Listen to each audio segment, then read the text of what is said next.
এয়া ৰঙিয়া বিচেননালাত পংকজ পাঠকে চুলি গজাৰ ঔষধ লগাব আহিছে।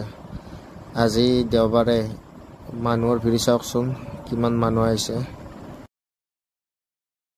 আৰু আপোনালোকেও যদি লগাব বিচাৰে তেনেহ'লে যোগাযোগ কৰিব পাৰে। পংকজ পাঠকৰ এটা নম্বৰ দিয়াই থাকে, আপোনাৰ তেখেতৰ ৰিলছবিলাকত ভিডিঅ'বিলাকত দিয়া থাকে, তাতে নাম্বাৰ আছে। আপোনালোকে যোগাযোগ কৰি কিনে চুলিত ৰংটো লগাই চাব পাৰে। কিছুমান মানুহে কৈ আছে ইয়াৰ পৰা চুলি আহিছে বোলে এইটো ঔষধ লগোৱাৰ পৰা। আপোনালোকে একবাৰ ট্ৰাই কৰকচোন কেনেকুৱা।